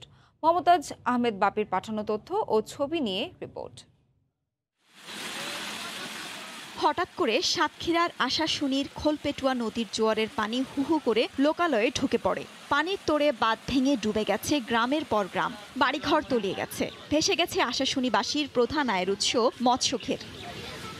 মঙ্গলবার দুপুরে সুপারমুন পূর্ণিমার গণে নদীর পানি স্বাভাবিকের চেয়ে বৃদ্ধি পেয়ে আঘাত হানে দয়েরঘাট বেড়িবাঁধে। এ সময় 4টি পয়েন্টে ভেঙে প্লাবিত হয় দয়েরঘাট, দক্ষিণ জেলেখালী সহ সদর ইউনিয়নের 4টি গ্রাম। বারবার বলার পরেও দয়াঘাটের 2টি পয়েন্টে 9 মাসে বাঁধ নির্মাণ হয়নি। এজন্য পানি উন্নয়ন বোর্ডের উদাসীনতাকেই দায়ী করছেন স্থানীয় জনপ্রতিনিধি ও এলাকাবাসী। দুপুরবেলায় সবকিছু ভাষায় নিয়ে চলে গেছে পানি উন্নয়ন বোর্ড এবং তাদের গাফিলতির কারণে আমাদের এই বড় ধরনের দুর্ঘটনা। ত্রাণ চাই না, আমরা সাহায্য চাই না, আমরা একটা টেকসই বেড়িবাঁধ চাই। 9 মাসের বেশি হতে গেল যে এই দয়ারঘাটের যে 2টা পয়েন্ট এখনো বাঁধা হয়নি, সেই বাতের ব্যাপারে আমরা বারংবার করে বলছিলাম যে এখানে এই বাতটা এখানে হোক, কিন্তু আসলে আজ করি কাল করি বলেও এখনো পর্যন্ত এই কাজটা শুরু হয়নি। এদিকে বাঁধ মেরামতে দ্রুত পদক্ষেপ নেওয়ার আশ্বাস দিয়েছেন পানি উন্নয়ন বোর্ড। টেন্ডার করে অলরেডি ঠিকাদার নিয়োগ করে দিয়েছি। আমাদের ঠিকাদার এখন কাজ করতেছে। সাইডে হচ্ছে যে আমাদের জিও ব্যাগ না কাজ শুরু করেছে। জিও ব্যাগ জিও টিউব এবং হচ্ছে যে বালি টালি সবই নিয়ে এসেছে। এ ভাঙনে দয়েরঘাট, দক্ষিণ জেলেখালি সহ সদর ইউনিয়নের 4টি গ্রামের শতাধিক পরিবার মানবেতর জীবন কাটাচ্ছে। সময় সংবাদ, সাতক্ষীরা। রোজা সামনে রেখে কোনো সিদ্ধান্ত ছাড়াই শেষ হলো ঢাকা উত্তর সিটি কর্পোরেশনের মাংসের দাম নির্ধারণের সভা। তবে বুধবার দক্ষিণ সিটি কর্পোরেশন ও বাণিজ্য মন্ত্রণালয়ের সঙ্গে আলাপ আলোচনা করে দাম নির্ধারণের ঘোষণা দেওয়া হবে বলে জানান উত্তরের প্রধান নির্বাহী কর্মকর্তা। অনলাইন সভায় মাংস ব্যবসায়ী সমিতি সভাপতি অভিযোগ করেন, বছরে মাংস আমদানির নামে 60,000 কোটি টাকা পাচার হয়ে যায়।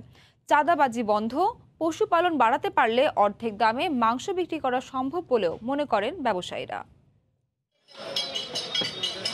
বছর বছর বাজারে বেড়েই চলেছে গরু ও খাসির মাংসের দাম, আর এবার তো লাগাম ছাড়া। রাজধানীর বাজারে 1 কেজি গরুর মাংস ঠেকেছে 600 টাকায়, আর খাসির মাংস 800 থেকে 900 টাকা পর্যন্ত বিক্রি হয়। এই অসম দামের লাগাম টানতে রোজার আগে বেশ কয়েক বছর ধরে মাংসের দাম নির্ধারণ করে দেয় সিটি কর্পোরেশন।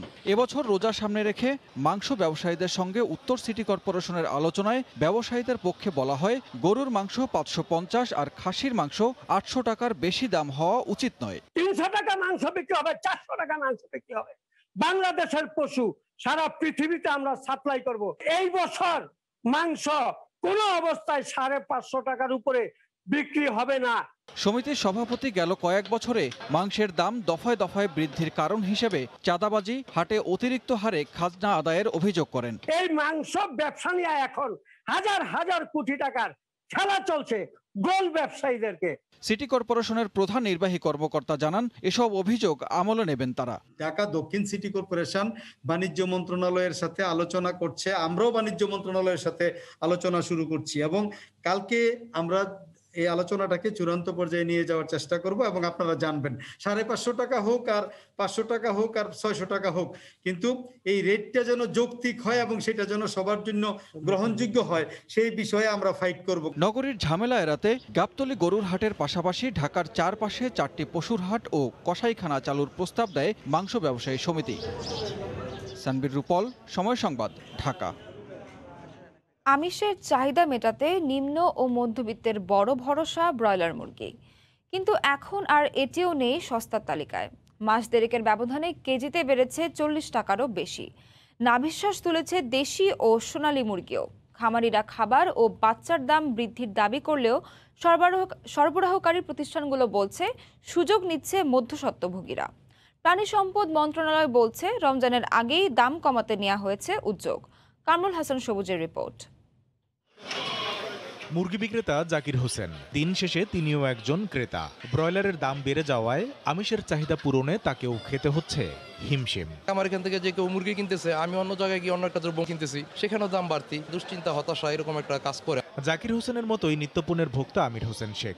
বছর জুড়েই পণ্যের একটা যৌক্তিক দাম চান নির্দিষ্ট আয়ের এই ক্রেতা। হঠাৎ করে বাজার বৃদ্ধি হয়ে গেল গা বা হঠাৎ করে একেবারে লো হয়ে গেল গা, এটা কিন্তু ঠিক না। বাজারে কয়েক সপ্তাহ ধরে বাড়ছে বিভিন্ন জাতের মুরগির দাম। এর কারণ অনুসন্ধানে গাজীপুরের বিভিন্ন খামার ঘুরে জানা গেল খাবার ও বাচ্চার দাম বেড়েছে। মাস খানেকের ভিতর 150 টাকা পার বস্তা খাবারের দাম বাড়েছে। বাচ্চার দাম বর্তমানে হলো 60 টাকা 59 টাকা, আগে ছিল 30-35। মুরগির দাম বেশি থাকলেও আমাদের কিন্তু আসলে ওইরকম লাভ হয় না, ওইরকমই হয় না। সব কিছু দিয়ে দেওয়া লাগে, ওষুধে দেওয়া লাগে, খাবারে দেওয়া লাগে, বাচ্চায় দেওয়া লাগে। খামারিদের দাবির সত্যতা জানতে কথা হয় মুরগির খাবার ও বাচ্চা সরবরাহকারী বিভিন্ন প্রতিষ্ঠানের সঙ্গে। তারা বলছেন উৎপাদন ব্যয় বাড়লেও খামার পর্যায়ে বাড়ানো হয়নি দাম। 25-70% দাম বেড়েছে র মেটেরিয়ালের দাম, তার সাথে কন্টেনারের প্রায় 70% ভাড়া বেড়ে গেছে। ফিডের দাম বাড়ানো হচ্ছে না, বাড়াইবার স্কোপও নাই, বাড়াইলেই তো সমস্যা, কারণ খামারি তখন তার নিজের হাতে বানায় খাওয়াবে। তাহলে কেন দাম বাড়ছে মুরগির? এমন প্রশ্নের উত্তরে তারা জানান, বাজার ব্যবস্থাপনার দুর্বলতা ও চাহিদা যোগানের সঠিক তথ্য না থাকার মাশুল গুনছেন ভোক্তারা। তার প্রোডাক্টটা বেরিয়ে আসতেছে বাজারে, এখানে কয়েকটা হাত ঘুরে আসতেছে, হাত কমাতে হবে, এটাই কাজ। ডিমান্ডটা যদি বের করতে পারি তাহলে আমরা তাল মিলায় প্রায় 95% যদি অ্যাকুরেসি রাখি, দাম বাড়বে হয়তো 5 টাকা এদিক আর ওদিক, 20 টাকা এদিক ওদিক হবে না। মন্ত্রণালয় বলছে মুরগির দাম কমাতে নেওয়া হয়েছে বেশ কিছু উদ্যোগ, দ্রুতই যা কার্যকর হবে বাজারে। যারা উৎপাদক আমরা ওদেরকে সংগঠিত করার চেষ্টা করতেছি যে মধ্যস্বত্ব ভোগীর সংখ্যা যত কমানো যাবে দামটা তত নিয়ন্ত্রণে রাখা যাবে, এইরকম একটা স্টেজের মধ্যে আমরা। উৎপাদকরা যেন সরাসরি বাজারে বিক্রি করতে পারেন সেসব বিষয় নিয়ে কাজ চলছে বলে জানিয়েছে মন্ত্রণালয়। কামরুল হাসান সবুজ, সময় সংবাদ, ঢাকা। ধলেশ্বরী নদীর নাব্য সংকটে মুন্সিগঞ্জে ঐতিহ্যবাহী বেতকা আলুর আড়ত এখন পড়েছে সংকটের মুখে। নদী ঘেঁষা দেশের সর্ববৃহৎ আলুর এই আড়তে বেচাকেনা হ্রাস পাচ্ছে, কমছে আড়ত সংখ্যা। বিস্তারিত নাসিরুদ্দিন উজ্জ্বলের রিপোর্টে ছবি তুলেছেন আবু সাইদ। 200 বছরের প্রাচীন মুন্সিগঞ্জের টঙ্গিবাড়ি উপজেলার বেতকা আলুর আড়ত চ্যালেঞ্জের মুখে এখন। যেই ধলেশ্বরী নদী ঘিরে দেশ সেরা আলুর হাট বসে, সেই নদী এখন খালে রূপ নিয়েছে। যেখানে লং স্টিমার আর মালবাহী জাহাজের ভিড় পড়ে যেত, সেখানে এখন নৌকা চলা দায়। নদীতে নাব্য সংকটের কারণে কৃষক উৎপাদিত আলু আড়তে উঠানো এবং পাইকারদের বিভিন্ন এলাকায় পাঠানোর খরচাও বেড়ে যাচ্ছে। সমস্ত মাল টাল কিছু খাইতে পারে না, সব শুকায় গেছে, দেন সব চড়ে গেছে। নদী শুকায় যাওয়ানে আলু নদী পথে আনতারি না। 1 টাকা 2 টাকা দিয়ে গাড়ি ভাড়া দেওয়া, আর আমরা নদীতে আনতে গেলে আমাদের অর্ধেক খরচ হয়। ধলেশ্বরী নদীতে নাব্য সংকটে আলুর আড়ত ছাড়াও হিমাগারগুলোতেও আলু সংরক্ষণ, বাজারজাত এবং কৃষকের কৃষি উপকরণ পরিবহনে সংকট তৈরি হয়েছে। হিমাগার হয়েছে 15-20টা, এগুলিও হুমকির মুখে পড়ে যাবে এই নদীটা যদি সংস্কার না হয়। বাংলাদেশের মধ্যে বেতকা ইউনিয়নে সবচেয়ে বেশি হিমাগার। এখানে আসলে এই নদীটা পুনঃখনন না হওয়াতে কৃষকরা এখন আলু নিয়ে এই বাজারে এবং বিভিন্ন হিমাগারে আসতে তাদের অনেক সমস্যা। নদীতে পানির গভীরতা না থাকায় প্রাচীন আমল থেকে চালু থাকা বেতকা লঞ্চঘাট বিলুপ্ত করা হয়েছে। দেশের বৃহৎ আলুর আড়ত বেতকায় প্রতিদিন গড়ে 150 মেট্রিক টনেরও বেশি আলু বিক্রি হয়। কিন্তু পাশের এই ধলেশ্বরী নদীর নাব্য সংকটের কারণে এখানকার 32টি আড়ত থেকে এখন 19টিতে নেমে এসেছে, আর আশপাশের 15টি হিমাগার পড়েছে চ্যালেঞ্জের মুখে। নাসিরুদ্দিন উজ্জ্বল, সময় সংবাদ, বেতকা, মুন্সিগঞ্জ। হবিগঞ্জের সবচেয়ে বড় পাইকারি মাছের আড়ত শায়েস্তাগঞ্জ মাছের বাজার। জেলার বিভিন্ন নদী ও হাওর বিলের মাছ ওঠে এই বাজারে। মিঠা পানির বিভিন্ন প্রকার মাছ কিনতে ভোর থেকেই ভিড় করেন পাইকারি ও খুচরা ক্রেতা। তবে হাটের জায়গা সংকটসহ বিভিন্ন সমস্যার সমাধানের দাবি জানান বাজার কমিটির নেতারা। রাশেদ আহমেদ খানের পাঠানো তথ্য ও ছবি নিয়ে রিপোর্ট। ভোর থেকেই ক্রেতা বিক্রেতাদের পদচারণায় মুখর দেশি মাছের সবচেয়ে বড় পাইকারি বাজার। রুই, কাতলা, মৃগেল, বাইন ও শোল সহ দেশি প্রজাতির সব মাছে জমে উঠেছে বাজার। ভোর 5টা থেকে সকাল 10টা পর্যন্ত চলে বেচা কেনা। এখান থেকে মাছ কিনে ঢাকা, সিলেট সহ দেশের বিভিন্ন স্থানে নিয়ে বিক্রি করেন পাইকাররা। 20 বছর ধরে আমরা এই বাজারে ব্যবসা করি। বিভিন্ন নদী থেকে, বিভিন্ন হাওর থেকে, বিভিন্ন বিল থেকে মাছ আসে। হ্যাঁ, বিভিন্ন পাইকারি ক্ষেত্রে মাছ খরচ করে নিয়ে বিভিন্ন ডিস্ট্রিক্টে বিক্রি করে। মাছের বাজার একটু হালকা একটু দাম, তবে মাছ ভালো মাছ বিদায় মাছের দাম বেশি। খুব ভালো টাটকা মাছ পাওয়া যায়।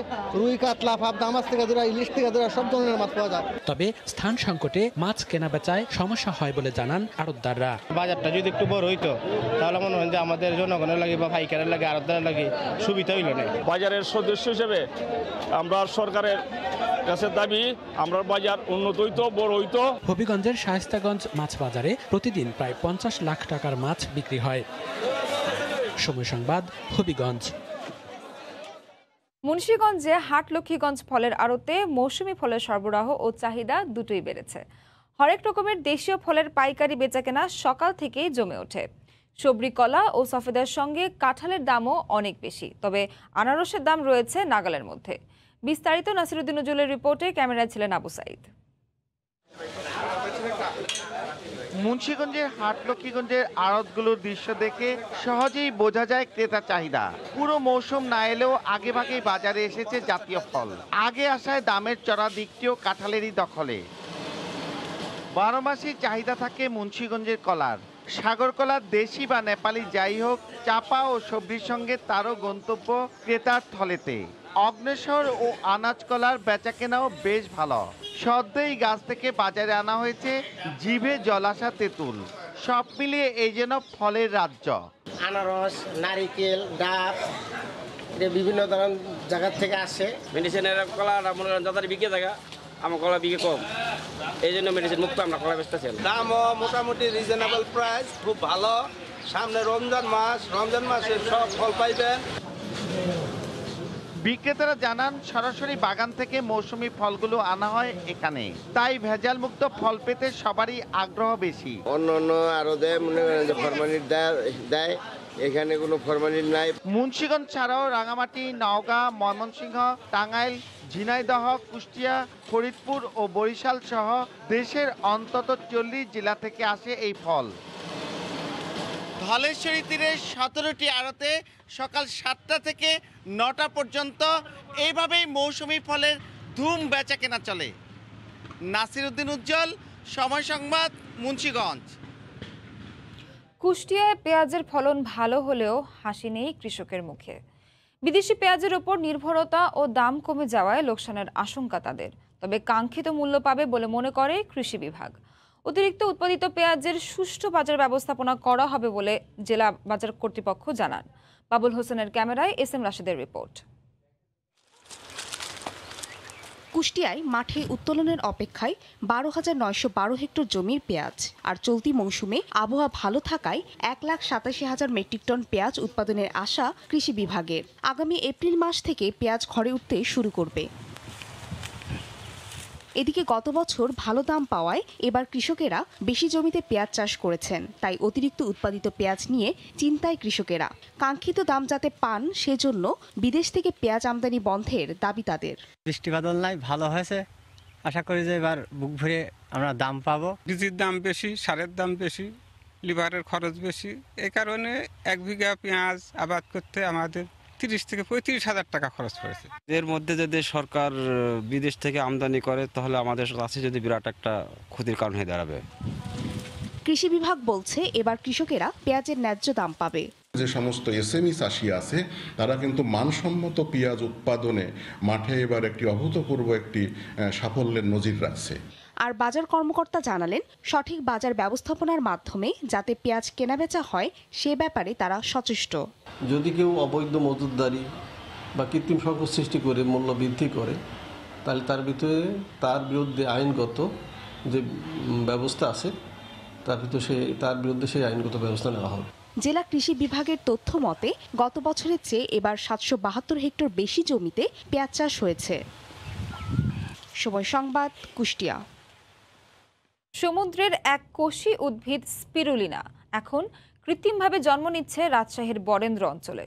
ব্লু ইকোনমি ধারণায় উদ্বুদ্ধ হয়ে কৃত্রিম জলাধারে এর চাষ করছেন তানোর উপজেলার এক প্রভাষক। পুষ্টিগুণের কারণে স্পিরুলিনার চাহিদা থাকার পাশাপাশি দাম বেশি হওয়ায় ভালো লাভ পাওয়া যাচ্ছে। রাকিবুল হাসানের রিপোর্ট।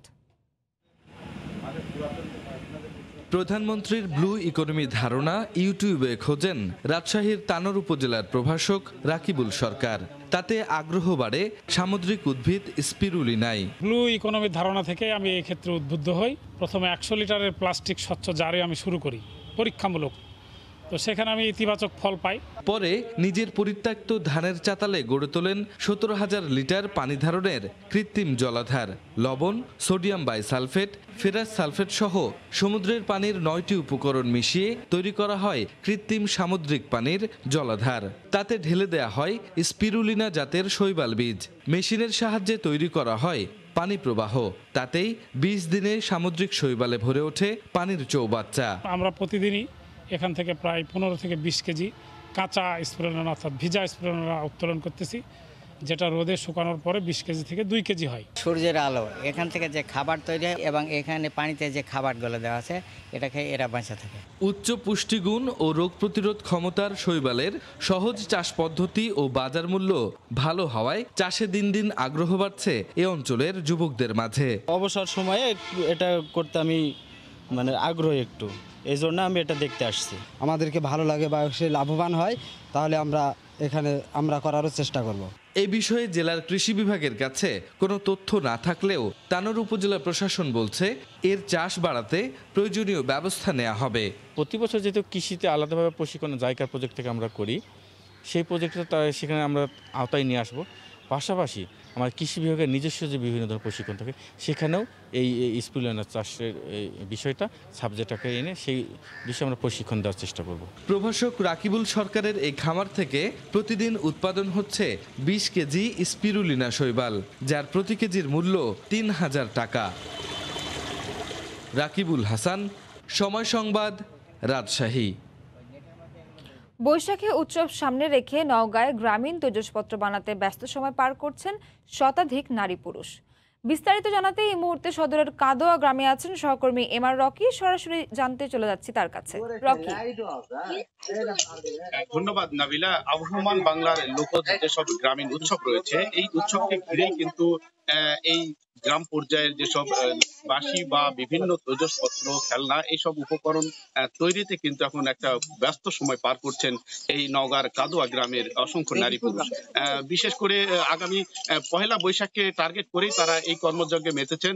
তবে এবছর তারা একটা শঙ্কা ফিল করছেন যে আগামীতে এই সময়টাতে তারা করোনার কারণে বাজারটা পাবেন কিনা তা নিয়ে কিন্তু অনেকটা দুশ্চিন্তা রয়েছেন।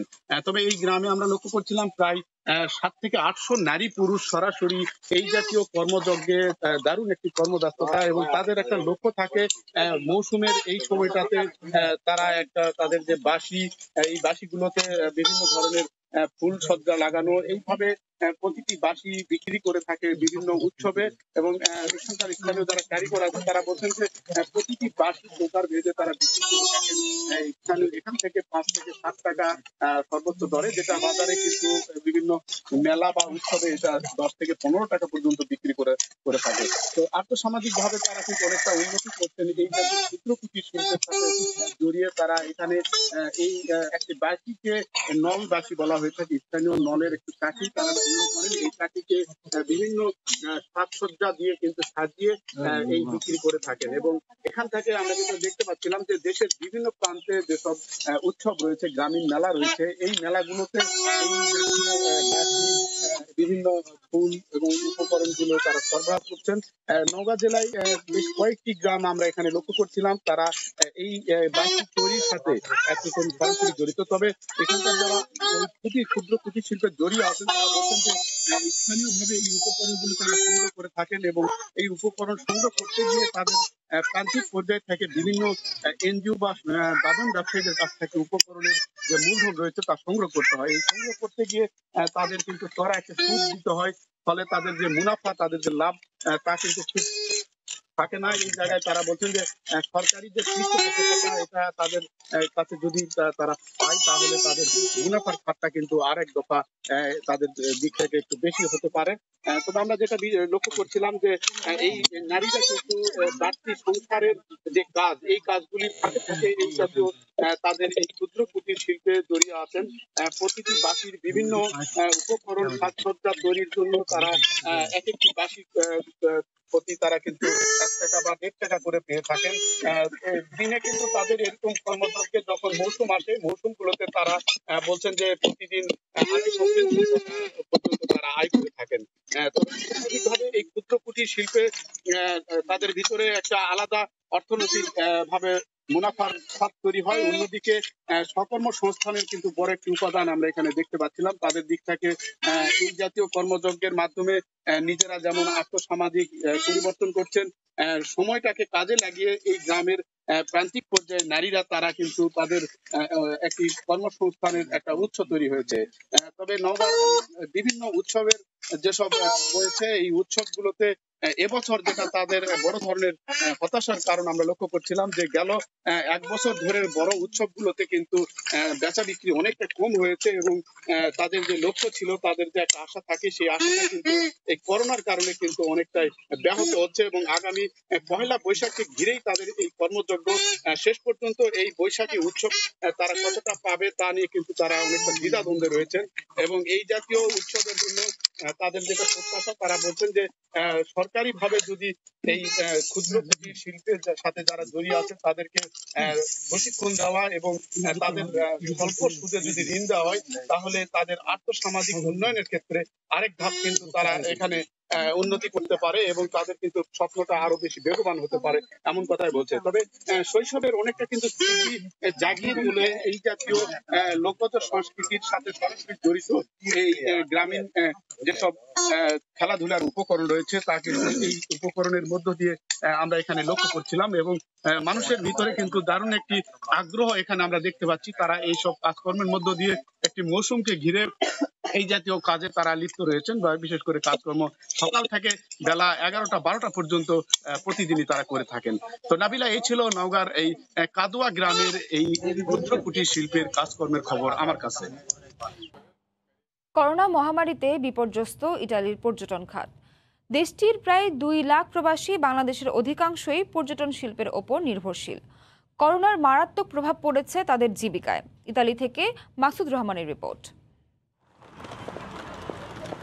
পর্যটন শিল্পে বিশ্বের অন্যতম শক্তিশালী দেশ ইতালি। 3000 বছরের পুরনো রোমের ঐতিহাসিক নিদর্শন, ভাসমান শহর ভেনিস, সাহিত্য সংস্কৃতির রেনেসাঁ শহর ফ্লোরেন্স, শিল্প শহর মিলান, দক্ষিণের সান সিটি নেপলস কিংবা সবুজে ঘেরা সিসিলির সব জায়গায় সচরাচর পর্যটকদের আনাগোনা থাকলেও করোনা মহামারীতে ভাটা পড়েছে। সাধারণত প্রতি বছর গড়ে প্রায় 6.5 কোটি পর্যটক ইতালি ভ্রমণ করলেও 2020 সালে ইতালিতে পর্যটক এসেছে মাত্র 2,55,00,000। ব্যাংক অব ইতালির তথ্য মতে 2020 সালে 17.45 বিলিয়ন ইউরো আয় করেছে পর্যটন শিল্প থেকে ইতালি, যা 2019 সালের তুলনায় 60% কম। বিশ্লেষকরা বলেছেন, করোনার কারণে বর্তমানে পর্যটন শিল্পের প্রায় 1 লাখ ছোট বড় প্রতিষ্ঠান দেউলিয়া হওয়ার ঝুঁকিতে রয়েছে। সরাসরি ক্ষতিগ্রস্ত হবেন প্রায় 4.5 লাখ মানুষ, যার মধ্যে রয়েছে হাজার হাজার বাংলাদেশি মালিকানাধীন প্রতিষ্ঠান। গত 1 বছরে ভেনিস একটি ভুতুড়ে শহরের রূপ নিয়েছে।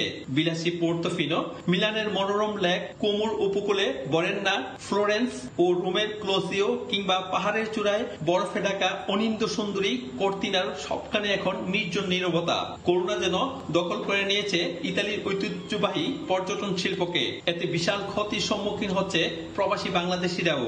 লাখ টাকার বিজনেস এখন 1000 টাকা মূল্যায়ন করা অনেক কষ্টসাধ্য ব্যাপার হয়ে গেছে।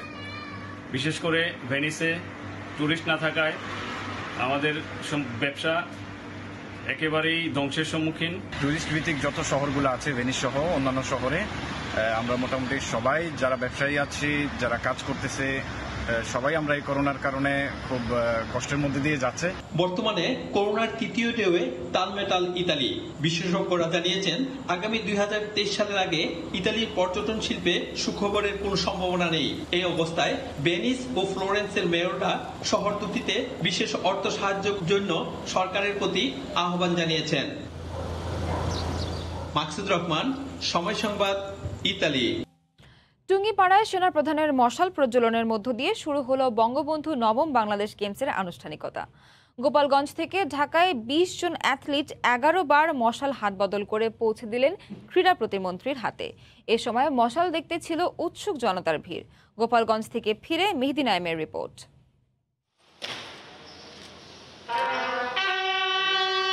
বঙ্গবন্ধুর জন্মস্থানে জ্বালানো হবে বাংলাদেশ গেমসের মশাল। টুঙ্গিপাড়ায় বঙ্গবন্ধুর সমাধিস্থলে শ্রদ্ধাবনত চিত্তে তাকে স্মরণ করেন সেনাপ্রধান। তার নামের সঙ্গেই যে জড়িয়ে আছে এবারের বাংলাদেশ গেমস।